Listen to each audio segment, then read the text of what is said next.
بسم اللہ الرحمن الرحیم. دیکھو نبی کریم صلی اللہ علیہ وسلم کے جو احکام ہیں دو قسم کے. ایک تو ہمارے نبی نے آرڈر دیا، حکم دیا، یہ کرنا ہی پڑے گا، اسی طرح کرو، ضروری ہے کرنا. اور دوسرا جو حکم ہے وہ مشورے کے طور پر، ایسا کرو گے تو اچھا رہے گا. مثال کے طور پر بھائی کھانا ہم لے لو، کھانے کی مثال. اللہ کے رسول صلی اللہ علیہ وسلم نے فرمایا لا تاکلوا بالشمال، بائیں ہاتھ سے نہ کھاؤ نہ پیو. امت کا بہت بڑا طبقہ بائیں ہاتھ سے کھاتا ہے پیتا ہے. آپ دیکھ لینا، خود اپنے اوپر بھی غور کرنا. ہم تو کھائیں گے پیئیں گے تو پتہ نہیں چلے گا، سامنے والا جب بائیں ہاتھ سے کھائے گا نا تو نظر آئے گا. ہم کو تو دھیان بھی نہیں رہتا نا. ایک ہاتھ سے کھانا لقمہ کھاتے ہیں، ایک ہاتھ سے ڈرنک پیتے ہیں، پاپڑ کھا لیتے ہیں. ارے بھائیو، یہ ہاتھ ہم کہاں استعمال کرتے ہیں وہ تو ہم سوچے تھوڑا سا. تو اللہ کے رسول صلی اللہ علیہ وسلم فرمایا لا تاکلوا بالشمال، یہ آرڈر ہے، ضروری ہے کہ تم بائیں ہاتھ سے نہ کھاؤ، اس لیے کہ شیطان بائیں ہاتھ سے کھاتا ہے پیتا ہے. اللہ کے رسول نے بچوں کو بھی سمجھایا، اگر ہمارے گھر میں بچے بائیں ہاتھ سے کھا رہے تو ابھی سے ٹوکو، ابھی سے سمجھاؤ بیٹا یہ سیدھے ہاتھ سے کھاؤ. ہمارے نبی کا فرمان ہے سیدھے ہاتھ سے کھاؤ. بچوں کو ابھی سے جیسی عادت ڈالیں گے نا ایسی عادت بڑے ہو کر پڑے گی.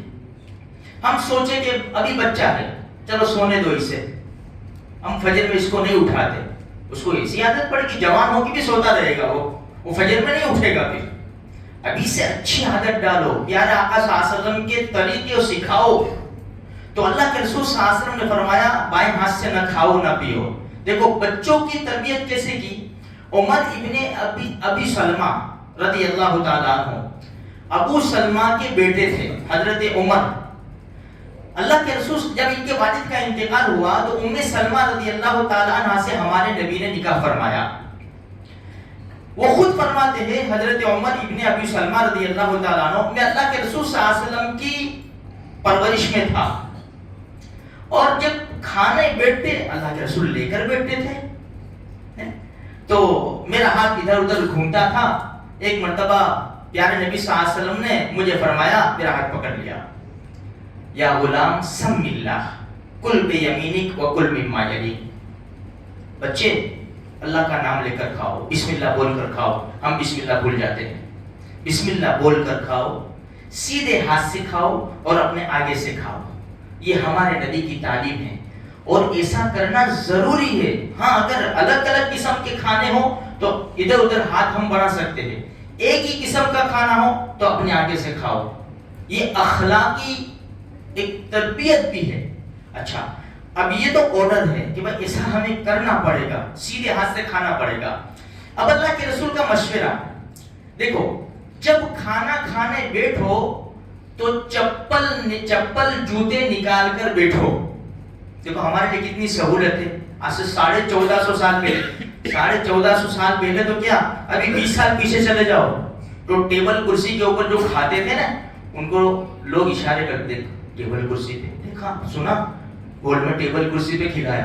سمجھے اب تو کامن ہو گیا نا، ہوٹلوں میں ہال میں سب جگہ. سمجھے نا، کیونکہ پیروں میں لوگوں کے درد بھی بہت ہے یہ وہ. خیر تو ہمارے نبی کا یہ جو آرڈر ہے نا یہ مشورے کے طور پر ہے، مستحب ہے.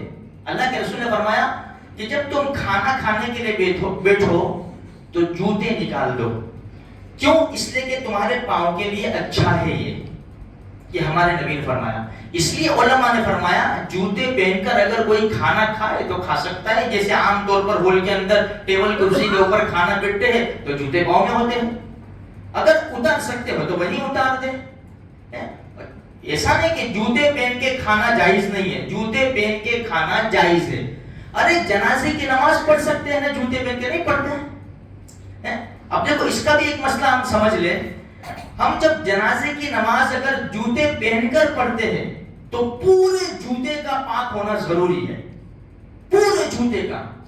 ہاں اگر جوتے اتار دیتے ہیں اور جوتے کے اوپر پاؤں رکھتے ہیں تو پھر جوتے کے اوپر کا جو جگہ ہے وہ پاک ہونا ضروری ہے، نیچے پاک ہونا ضروری نہیں ہے. اگر پہن کر نماز پڑھی نا تو یہ جوتے کپڑے جس طرح ہم کپڑے کیسے پہنتے ہیں یہ کپڑوں کے حکم میں آ جائیں گے، تو پھر جوتے بھی پاک ہونا ضروری ہے اور زمین بھی پاک ہونا ضروری ہے۔ اگر جوتے پہن کر نماز پڑھی تو، اور اگر جوتے اتار دیے اور پاؤں جوتے کے اوپر رکھے تو پھر زمین پاک ہو ناپاک ہو کوئی مسئلہ نہیں، جوتے کا پاک ہونا ضروری ہے۔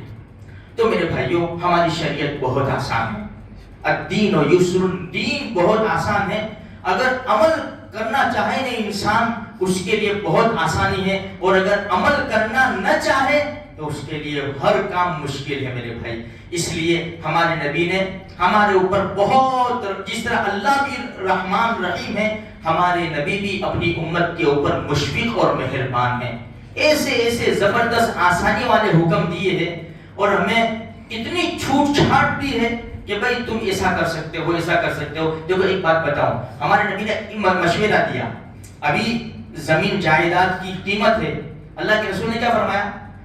ایک مشورہ دیا، زمین کی قیمت زمین میں ہی لگاؤ، اگر ہم نے زمین بیچی اس کا پیسہ آیا تو ہمارے نبی کا مشورہ ہے کہ اس کو واپس زمین میں لگاؤ، اس میں برکت ہوگی، اس میں برکت ہوگی۔